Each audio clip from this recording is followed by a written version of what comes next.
اعوذ باللہ من الشیطان الرجیم بسم اللہ الرحمن الرحیم اذ قال الحواریون یا عیسی ابن مریم هل یستطیع ربک ان ینزل علینا مائدة من السماء قال اتقوا اللہ ان کنتم مؤمنین قالوا نريد أن نأكل منها وتطمئن قلوبنا ونعلم أن قد صدقتنا ونكون عليها من الشاهدين قال عيسى ابن مريم اللهم ربنا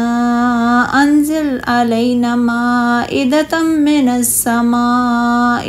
من السماء تكون لنا عيدا لأولنا وآخرنا وآية منك وارزقنا وأنت خير الرازقين قال الله إني منزلها عليكم فمن يكفر بعد منكم فإني أعذبه عذابا لا أعذبه أحدا من العالمين۔ اور جب حواریوں نے کہا اے عیسیٰ ابن مریم، کیا تیرا رب یہ طاقت رکھتا ہے کہ ہم پر آسمان سے ایک دسترخوان نازل کرے؟ انہوں نے جواب دیا، تم اللہ سے ڈرو اگر تم مومن ہو۔ وہ بولے، ہم یہ چاہتے ہیں کہ ہم اس میں سے کھائیں اور ہمارے دلوں کو تسلی ہو جائے اور ہم یہ جان لیں کہ تو نے ہم سے سچ کہا ہے اور ہم اس پر گواہی دینے والوں میں سے ہو جائیں۔ عیسیٰ ابن مریم نے کہا، اے اللہ ہمارے رب، ہم پر آسمان سے دسترخوان نازل فرما کہ وہ ہمارے پہلوں اور ہمارے بعد والوں کے لیے عید خوشی کا موقع بن جائے اور وہ تیری طرف سے خاص نشانی ہو، اور تو ہمیں رزق دے اور تو بہترین رزق دینے والا ہے۔ اللہ نے فرمایا، بے شک میں وہ دسترخوان تم پر نازل کروں گا، پھر اس کے بعد تم میں سے جو شخص کفر کرے گا تو میں یقیناً اسے ایسا عذاب دوں گا کہ ویسا عذاب دنیا بھر میں کسی اور کو نہیں دوں گا۔ یہ خوان نازل ہونے کا واقعہ ہے اور اسی قصے کی طرف نسبت کی وجہ سے اس سورہ مبارکہ کا نام سورہ مائدہ موسوم کیا گیا۔ یہ بھی اللہ تعالیٰ کا اپنے عبد و رسول حضرت عیسیٰ علیہ السلام پر ایک بہت بڑا احسان ہے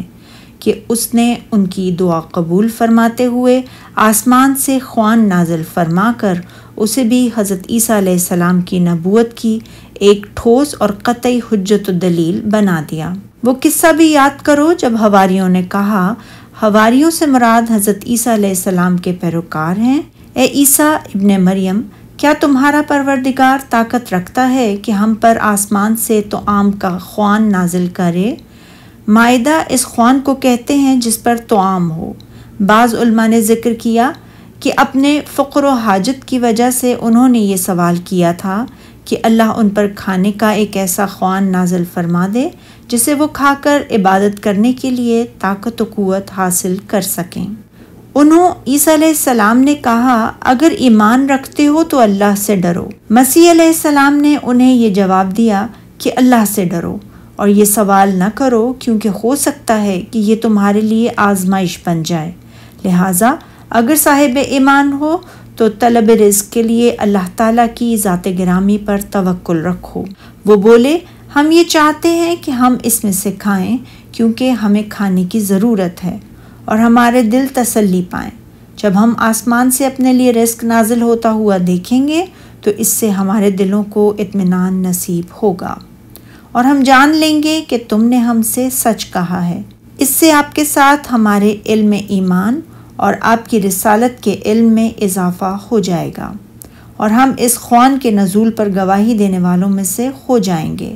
یعنی ہم گواہی دیں گے کہ یہ اللہ تعالیٰ کی طرف سے ایک نشانی اور آپ کی نبوت و رسالت کی دلیل و حجت ہے۔ تب عیسیٰ ابن مریم علیہ السلام نے دعا کی، اے ہمارے پروردگار، ہم پر آسمان سے خوان نازل فرما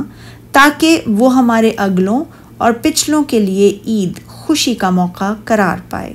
صدی فرماتے ہیں اس کے معنی یہ ہیں، اس خوان کے نزول کے بعد کو ہم عید کا دن قرار دے لیں گے اور ہم بھی اس دن کی تعظیم کریں گے اور ہمارے بعد آنے والے بھی۔ سفیان ثوری فرماتے ہیں ہم اس دن نماز پڑھیں گے اور وہ تیری طرف سے نشانی ہو،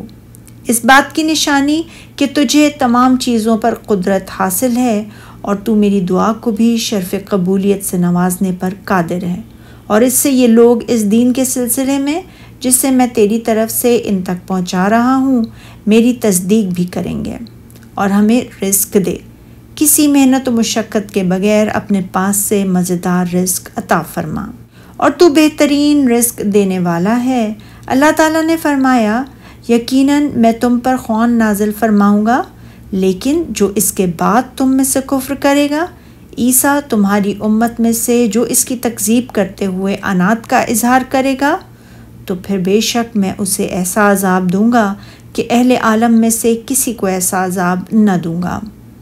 یعنی تمہارے زمانے کے اہل عالم میں سے، جیسا کہ اللہ تعالیٰ نے فرمایا سورہ مومن میں، اور جس روز قیامت برپا ہوگی حکم ہوگا آل فرعون کو سخت ترین عذاب میں داخل کرو،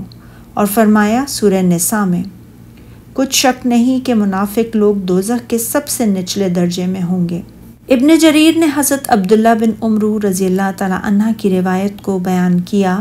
کہ روز قیامت سب سے سخت عذاب میں 3 قسم کے لوگ مبتلا ہوں گے: منافقین، اصحاب مائدہ میں سے کفر کرنے والے، اور فرعون کے ساتھی۔ امام ابن ابو حاتم نے حضرت ابن عباس رضی اللہ تعالیٰ عنہ کی روایت کو بیان کیا،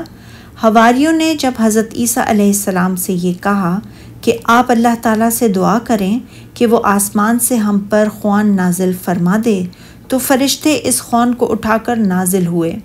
اس میں 7 مچھلیاں اور 7 روٹیاں تھیں۔ فرشتوں نے اس کھانے کو لا کر ان کے سامنے رکھ دیا تو ان سب لوگوں نے اسے کھا لیا۔ ابن جریر نے اسحاق بن عبداللہ کی روایت کو بیان کیا کہ یہ خوان حضرت عیسیٰ ابن مریم پر نازل ہوا تھا، اس میں 7 روٹیاں اور 7 مچھلیاں تھیں، اور حکم تھا کہ جس طرح چاہو اسے کھاؤ، یہ کبھی ختم نہ ہوگا، مگر ان میں سے بعض لوگوں نے اس خوف سے کہ اس میں سے کھانا چوری کر لیا کہ شاید کل یہ نازل نہ ہو، اور اس کے بعد اس خوان کو اٹھا لیا گیا۔ یہ اور دیگر روایات اس بات کی دلیل ہیں کہ حضرت عیسیٰ علیہ السلام کے دور میں اللہ تعالیٰ نے ان کی دعا کو قبول کرتے ہوئے بنی اسرائیل پر آسمان سے خوان نازل فرمایا تھا، جیسا کہ قرآن عظیم کے ان الفاظ سے بھی بظاہر یہی معلوم ہو رہا ہے کہ اللہ تعالیٰ نے فرمایا بے شک میں تم پر خوان نازل فرماؤں گا۔ مورخین نے ذکر کیا موسیٰ بن نصیر کو جو بلد مغرب فتح کرنے کی مہموں میں بنو امیہ کے نائب تھے، ایک خوان ملا تھا جو موتیوں اور انواع و اقسام کے جواہرات سے مسرا تھا۔ انہوں نے اس جامع دمشق کے بانی امیر المومنین ولید بن عبد المالک کی خدمت میں بھیج دیا۔ یہ ابھی راستے ہی میں تھا کہ ولید کا انتقال ہو گیا، لہٰذا اسے ان کے بعد بننے والے خلیفہ ان کے بھائی سلیمان بن عبد المالک کی خدمت میں پیش کر دیا گیا۔ لوگوں نے جب اسے دیکھا تو اس میں لگے ہوئے نفیس یواقیت اور بے حد قیمتی جواہرات کی وجہ سے بہت تعجب کیا۔ یہ بھی بیان کیا جاتا ہے کہ یہ خوان حضرت داؤد بن سلیمان علیہ السلام کی ملکیت تھا۔ سبحانک اللہم و بحمدک، اشہد ان لا الہ الا انت، استغفرک و اتوب الیک۔